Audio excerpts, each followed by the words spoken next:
ಕಾವೇರಿ ನದಿಯಲ್ಲಿ ಆಟವಾಡ್ತಾ ಇದ್ದಂತಹವರ ಮೇಲೆ ಕಾಡಾನೆ ದಾಳಿ ಮಾಡಿರುವಂಥದ್ದು. ಪ್ರವಾಸಿಗರಲ್ಲಿ ಓರ್ವ ಮಹಿಳೆಯ ಮೇಲೆ ಒಂಟಿ ಸಲಗ ದಾಳಿಯನ್ನ ಮಾಡಿದೆ.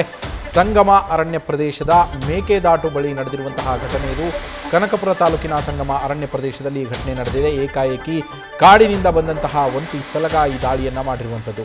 ಒಂಟಿ ಸಲಗವನ್ನು ಕಂಡು ಅಲ್ಲಿದ್ದಂತಹ ಬೇರೆ ಪ್ರವಾಸಿಗರು ಎದ್ನೋ ಬಿದ್ನೋ ಅಂತ ಓಡಿ ಹೋಗಿದ್ದಾರೆ. ಈ ವೇಳೆ ಓರ್ವ ಮಹಿಳೆಯ ಮೇಲೆ ದಾಳಿಯನ್ನು ನಡೆಸಿ ಗಾಯಗೊಳಿಸಿದೆ.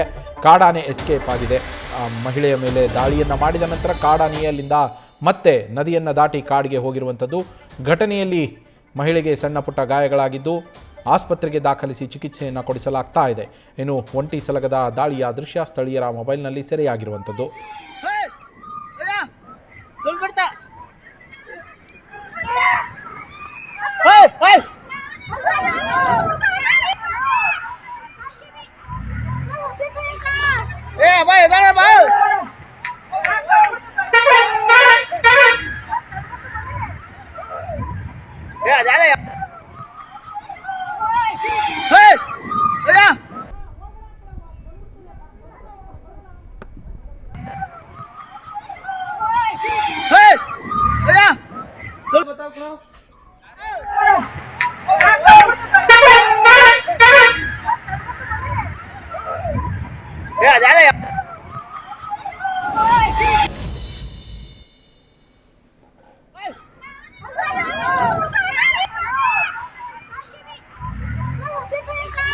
ಎರಡು ದೃಶ್ಯಗಳನ್ನು ಗಮನಿಸ್ತಾ ಇದ್ದೀರಾ. ಮೊದಲನೇ ದೃಶ್ಯದಲ್ಲಿ ಕೆಲ ದಿನಗಳ ಹಿಂದೆ ನಡೆದಂತಹ ಘಟನೆ, ಅರಣ್ಯ ಇಲಾಖೆಯ ಸಿಬ್ಬಂದಿಯನ್ನೇ ಅಟ್ಟಾಡಿಸಿಕೊಂಡು ಹೋಗಿದ್ದಂತಹ ಕಾಡಾನೆ. ಇದು ಚನ್ನಪಟ್ಟಣ ತಾಲೂಕಿನಲ್ಲಿ ನಡೆದಿದ್ದು.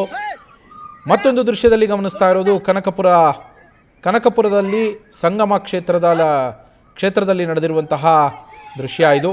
ಕಾವೇರಿ ನದಿ ತೀರದಲ್ಲಿ ಇದ್ದಕ್ಕಿದ್ದಂತೆ ಕಾಡಿನಿಂದ ಒಂಟಿ ಸಲಗವೊಂದು ಓಡಿ ಬರುತ್ತೆ.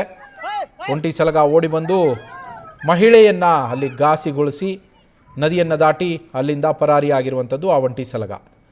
ಈ ಕಡೆಗೆ ಚನ್ನಪಟ್ಟಣದಲ್ಲೇನಿದೆ, ಅದು ಆನೆಯನ್ನು ಸೆರೆ ಹಿಡಿಯುವಂಥ ಕಾರ್ಯಾಚರಣೆಯನ್ನು ಮಾಡ್ತಾ ಇದ್ದಂತಹ ಸಂದರ್ಭದಲ್ಲಿ ಆ ಕಾಡಾನೆ ಅಟ್ಟಾಡಿಸ್ಕೊಂಡು ಹೋಗಿದ್ದು ಅರಣ್ಯ ಸಿಬ್ಬಂದಿಯನ್ನೇ. ಆ ಸಿಬ್ಬಂದಿ ಅಲ್ಲಿ ಇದ್ದಂತಹ ಮತ್ತೊಂದು ರೂಮ್ಗೆ ಹೋಗಿ ಅಲ್ಲಿ ಶೆಲ್ಟರನ್ನು ಪಡೆದಿದ್ದರಿಂದಾಗಿ, ರಕ್ಷಣೆಯನ್ನು ಪಡೆದಿದ್ದರಿಂದಾಗಿ ಅವರು ಬಚಾವಾಗ್ತಾರೆ. ಅದೃಷ್ಟವಶಾತ್ ಎರಡೂ ಘಟನೆಗಳಲ್ಲೂ ಯಾವುದೇ ಪ್ರಾಣಾಪಾಯ ಸಂಭವಿಸಿಲ್ಲ. ಆದರೆ ಬೆಂಗಳೂರು ದಕ್ಷಿಣ ಜಿಲ್ಲೆಯಲ್ಲಿ ಸಾಕಷ್ಟು ಕಾಡಾನೆಯ ಉಪಟಳ ಇತ್ತೀಚಿನ ದಿನಗಳಲ್ಲಿ ಜಾಸ್ತಿ ಆಗ್ತಾ ಇದೆ. ಇದರಿಂದಾಗಿ ಸ್ಥಳೀಯರು ಕೂಡ ಅಲ್ಲಿ ಆತಂಕದಲ್ಲಿಯೇ ಜೀವನ ನಡೆಸುವಂತಹ ಪರಿಸ್ಥಿತಿ ನಿರ್ಮಾಣ ಆಗಿರುವಂಥದ್ದು. ನ್ಯೂಸ್ ಫಸ್ಟ್ ನಿರ್ಭೀತಿಯಿಂದ ನಿಮ್ಮ ಪರವಾಗಿ.